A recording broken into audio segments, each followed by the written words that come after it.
Election تو جب بھی ہوں گے وہ انشاءاللہ چاہے اکتوبر میں ہو چاہے اگست اگلے اگست میں ہو، انشاءاللہ تحریک انصاف نے تو اب جیتنا ہے. وہ جیتنا اس لیے ہے کہ لوگوں نے جو ان کی کارکردگی دیکھی ہے پچھلے 7 مہینے میں، لوگ تو یعنی ان سے اتنا متنفر ہے کہ یہ باہر ہی نہیں نکل سکتے. یہ جدھر پبلک کے اندر جاتے ہیں کوئی چور کے نعرے لگتے ہیں. ملک تو یہ کسی ایک شعبے کے اندر ملک میں کوئی فائدہ نہیں ہوا، یعنی کوئی امپروومنٹ نہیں ہوئی، بلکہ ملک تو نیچے جا رہا ہے. سارے جو ان کا جو اپنے 2 بڑے فائنانس منسٹر جو ان یہ لے کے آئے تھے اور یہ تجربہ کار لوگ تھے، وہ اب آپس میں لڑ رہے ہیں.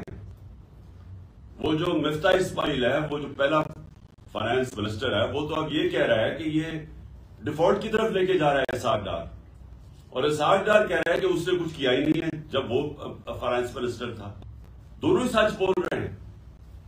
دونوں ہی سچ یہ بول رہے ہیں کہ ملک جا تو ڈیفالٹ کی طرف رہا ہے اور دونوں نے کچھ نہیں کیا سوائے سٹیٹمنٹس دینے کے اور ہمارے اوپر تنقید کرنے کے.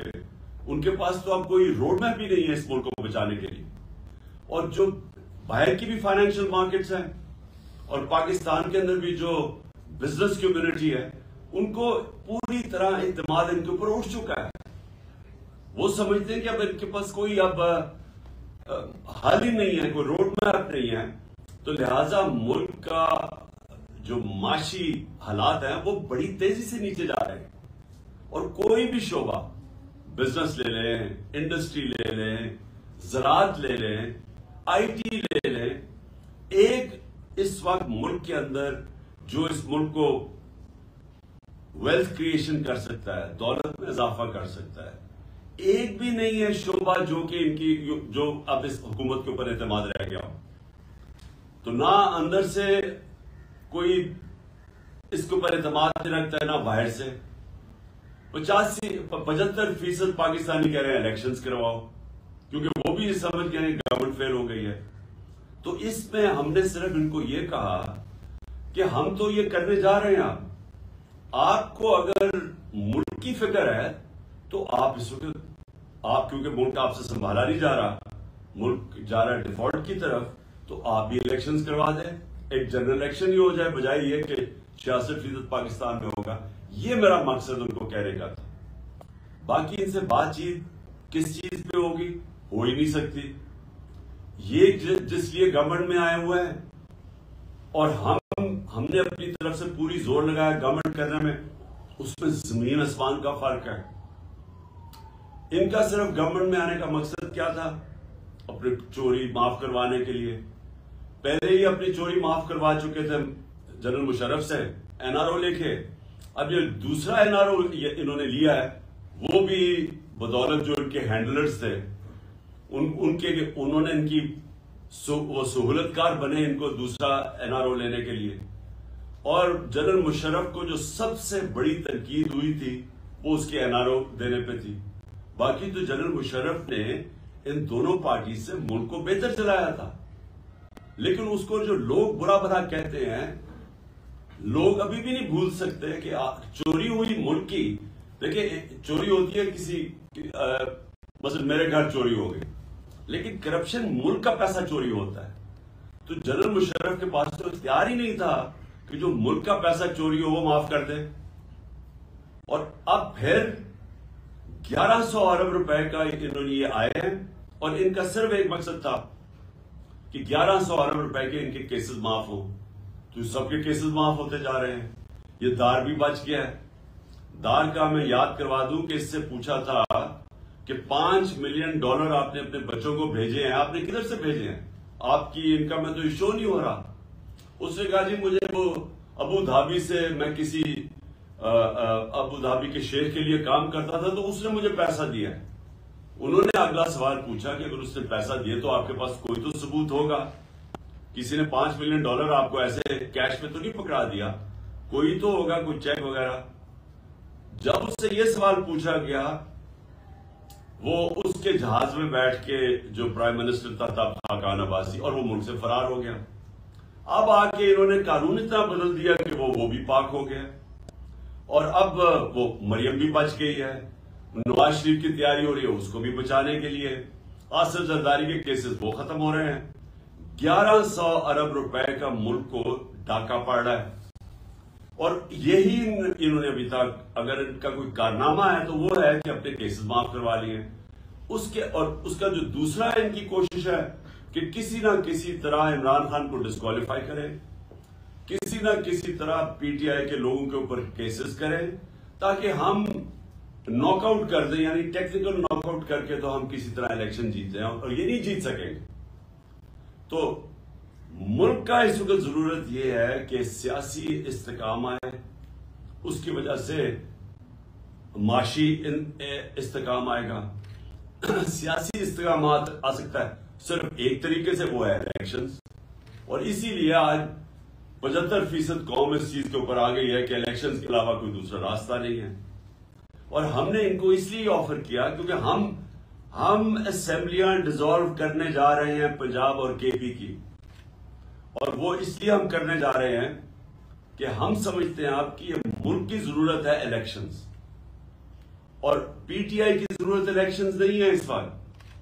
پی ٹی آئی تو انشاءاللہ جب بھی الیکشنز ہوں گے تو ہم جیت جائیں گے، بلکہ جتنی دیر یہ بیٹھے جا رہے ہیں اسمبلی میں ان کا تو گراف اور تیزی سے نیچے جا رہا ہے، تو ہمیں تو فائدہ ہی فائدہ ہے کہ اگر الیکشن ڈیلے بھی ہو جاتے ہیں، لیکن ملک، میں آپ سب کو یہ کہنا چاہتا ہوں کہ جو ملک کے حالات ہیں وہ اس سطح پہ پہنچ چکے ہیں کہ اگر یہ الیکشنز نہ ہوئے تو ہمیں تو یہ ڈر لگا ہوا ہے کہ جب تک یہ الیکشنز کال کریں گے تو وہ ملک تو ادھر پہنچ جائے گا جدھر کوئی بھی کچھ نہیں کر سکے گا اس کے بعد۔ اور مجھے یہ سمجھ نہیں آ رہی کہ کیا یہ جو ہینڈلرز ہیں جنہوں نے 7 مہینے ان کی مدد کی، جنہوں نے ان کی مدد کی ان کو اقتدار میں آنے کے لیے، اور ہم آپ ذرا سٹیٹمنٹ سن لینا مریم کی، اس کی خاقان عباسی کی، اس کی میرے خیال میں رانا ثناء اللہ، اور ان کا ایک اور احسن اقبال، ان کی تو ٹی وی پہ سٹیٹمنٹس ہیں کہ اسٹیبلشمنٹ کے بغیر تو کبھی نو کانفیڈنس کامیاب ہو ہی نہیں سکتا ہے، ان کی تو سٹیٹمنٹس انہوں نے خود ٹی وی پہ دی ہوئی ہیں۔ تو جو سہولت کار ان کو لے کے آئے تھے تو کیا ان کو یہ نہیں پتا کہ ملک کدھر جا رہا ہے؟ اور دوسرا میرا سوال یہ ہے کہ ان کو یہ جو پی ڈی ایم کے لوگ ہیں، ہم سب کو پتا ہے انہوں نے کیا کرنا ہے، انہوں نے پھر ملک چھوڑ کے بھاگ جانا ہے۔ یہ بھاگنے کی تیاری کر رہے ہیں کہ اگر انہوں نے جب حالات برے دیکھے یا ملک ڈوبنے لگا تو انہوں نے تو باہر بھاگ جانا ہے۔ ان کے تو پیسے دولت سب کچھ باہر پڑا ہے ڈالرز میں، تو جب روپیہ گرے گا ڈالر کا تو فائدہ ہوگا ان کو، تو اس لیے ان کا سٹیک پاکستان میں نہیں ہے۔ نواز شریف جو ہے اس کا جو انٹرسٹ ہے وہ پاکستان میں نہیں ہے، وہ فیصلے پاکستان کی بہتری کے لیے نہیں کرتا، نہ زرداری کرتا ہے، کیونکہ ان کے پیسے باہر پڑے ہوئے ہیں، یہ اپنے پیسے بچانے کے لیے فیصلے کرتے ہیں۔ تو ان کی تو کوشش یہ ہے کہ کیونکہ یہ اب الیکشن جیت نہیں سکتے، ملک کو آگے لیتے جاؤ، ڈیلے کرو الیکشن، جتنا ڈیلے ہوگا یہ سمجھتے ہیں کہ یہ ہمارے اوپر کیسز کوسز کر کے مجھے ڈسکوالیفائی کر کے، اور شاید وہ ماحول بن جائے کہ یہ الیکشن کمیشن تو اب ان کے ساتھ ملا ہوا ہے، وہ تو بالکل ہر فیصلہ، بلکہ ان کی پارٹی کا کوئی ممبر لگتا ہے کہ جو کوشش پوری کر رہا ہے کہ کیسے ان کو جتانا ہے، تو یہ سمجھ رہے ہیں کہ ڈیلے کر کے یہ کسی نہ کسی طرح یہ الیکشن وہ ایسا ماحول بنا کے تو شاید جیت جائے، اور اگر یہ نہیں جیتیں گے تو انہوں نے باہر بھاگ جانا ہے۔ اور میری پوری پیشن گوئی ہے کہ انہوں نے، ان کے لیڈرز نے پھر یہ تیسری دفعہ باہر بھاگیں گے، لیکن ملک کو تباہی کے کنارے پہ کھڑا کر کے۔ تو میں نے آج آپ سب کو اس لیے بلایا ہے کہ آپ کو سمجھ جانا چاہیے کہ ملک کا پولیٹیکل سیناریو ہے کیا۔ ہم کھڑے ادھر ہیں جدھر یہ ہمارے لیے پی ٹی آئی کا تو گراف اللہ کا شکر ہے کبھی بھی اتنا اوپر نہیں گیا جتنا آج ہے، لیکن ملک کا صورتحال یہ ہے کہ یہ جتنی دیر آپ بیٹھیں گے تو جس طرح میں نے آپ کو شروع میں کہا کہ جو بیرون ملک کا فائنینشیل مارکیٹس ہے وہ مکمل طور پہ ان کے اوپر اعتماد ان کا کھو بیٹھا ہے، موڈیز ہو یا فچ ہو جو کہ کریڈٹ ایجنسیز ہیں جو دنیا کی ملکوں کی کریڈٹ وردینس ہے اس کا فیصلہ کرتی ہیں، وہ سب انہوں نے پاکستان کو ڈاؤن گریڈ کر دیا. اور یہ جو سی ڈی ایس ہے اس کا مطلب کہ پاکستان کیا قرضہ واپس کر سکتا ہے اور جو اس کی رسک ہے وہ ہم جب تھے 5% پہ تھی، آج وہ پہنچ گئی ہے 100% پہ. یعنی کوئی بھی نہیں اب سمجھتا کہ پاکستان اپنا قرضہ واپس کر سکتا. اس لیے باہر سے تو پاکستان میں پیسہ آنے نہیں لگا، نہ انویسٹمنٹ آنے لگی ہے، نہ پاکستان کے اندر سے انویسٹمنٹ آنے لگی ہے. اور دوسری چیز، جو یہ قرضے مانگیں گے کمرشل بینک سے، انہوں نے اب دینے نہیں ہیں قرضے. تو اس ماحول کے اندر ہمارا ملک ایک مزید خطرے میں ہے. اور پھر سے میں کہہ رہا ہوں کہ وہ ادھر پہنچ جائے گا جدھر خدا نہ خواستہ ہمارے کوئی بھی ہم اس کو کنٹرول نہیں کر سکیں گے. تو یہ تو ہمارا پیغام ان کو بھی ہے جنہوں نے جس طرح میں نے کہا انہوں نے تو باہر بھاگ جانا ہے، لیکن جو ان کے ہینڈلرز ہیں ان کو پتا ہونا چاہیے کہ ملک جدھر کھڑا ہے تو نقصان تو جنہوں نے یہاں رہنا ہے، جن کا جینا مرنا پاکستان میں ہے، وہ نقصان تو ان کو ہونے لگا ہے اور ہو رہا ہے. یعنی ہر روز ملک کے حالات بگڑتے جا رہے ہیں. یا انہوں نے ساری ایل سیز وہ نہیں آنر کر رہے، ساری باہر سے امپورٹس بند کر دی، اور امپورٹس وہ ہیں جو کہ را مٹیریل کے امپورٹس ہیں. اس کا مطلب فیکٹریاں بند ہوتی جا رہی ہیں. انڈسٹری ہماری، ہم نے ریکارڈ بڑی دیر کے بعد انڈسٹری کو اٹھایا تھا اپنی، جو 10.6% پہ گرو کر رہی تھی. ہمارے آخری مہینے میں 26% پہ انڈسٹریل گروتھ تھی، آج وہ 0 پہ پہنچ گئی ہے. زراعت کے اندر ہمارا ریکارڈ 17 سال کے بعد 4.5% ہماری زراعت کی گروتھ ہوئی تھی، اور ہماری 4 فصلیں ریکارڈ تھی 2 سال. تو وہ بھی آج کسانوں کا ساری فصلیں نیچے آ گئی ہیں، ان کی جو پیداوار ہے، کیونکہ کھادیں بڑھ گئی ہیں، ڈیزل بڑھ گیا ہے، بجلی کی قیمتیں بڑھ گئی ہیں، ان کی انپٹس اتنی بڑھ گئی ہیں کہ ان کے پاس پیسہ نہیں ہے اپنی زمین پہ لگانے کے لیے. تو لہذا جدھر سے ہم چھوڑ کے گئے تھے اور جدھر یہ پہنچ گیا، جدھر پاکستان کو انہوں نے پہنچا لیا ہے، وہ اس سے صرف نکلنے کا ایک طریقہ ہے، اور وہ میں اب سے نہیں 7 مہینے سے کہہ رہا ہوں، صاف اور شفاف الیکشن. اور میں آپ سب کو آج اس لیے یہ کہا تھا کہ آپ سے میری بات بھی ہو جائے، آپ کو میں بتا بھی دوں کہ میرے ذہن میں کیا ہے. اور میں یہ سمجھتا ہوں کہ آپ سب کو اب تیاری کرنی چاہیے الیکشنز کی. ساروں کو اپنے ایم این ایز، اپنے ایم پیز، آپ کو اپنے اپنے حلقوں میں نکل جانا چاہیے اب. اور آپ کی تیاری صرف خاص طور پہ ایم پیز کے، لیکن مجھے لگتا ہے کہ جنرل الیکشن کی طرف ہم جا رہے ہیں. ناممکن ہے کہ اگر 66% پاکستان میں الیکشن ہو رہا ہے تو اس کے بعد جنرل الیکشن کو روک سکتے ہیں یہ. تو ہم ساروں کو اب کوشش اپنے حلقوں میں تیاری کر لینی چاہیے الیکشن کی. اور ہم نے صرف ان کو یہ کہا ہوا ہے کہ اگر آپ بات کرنا چاہتے ہیں جنرل الیکشن کی ڈیٹ دینے میں تو ہم بات کریں گے، نہیں تو ہم عن قریب اناؤنس کر دیں گے اپنی اسمبلیز ڈیزالو کر کے الیکشنز. اور میں نے محمود خان آپ کو بھی مجھے پتا ہے کہ آپ تیار ہیں بالکل، اور پرویز الہی نے بھی مجھے پوری گو ہیڈ دے دی ہے کہ جب میں چاہوں گا تو اسمبلیز میں ڈیزالو کر سکتا ہوں. تو میں اس لیے یہ سب کو آپ کو بتانا چاہتا تھا کہ اب تیاری ہو جانی چاہیے مینٹلی، چاہے اب وہ الیکشن پہ آئیں یا نہ آئیں.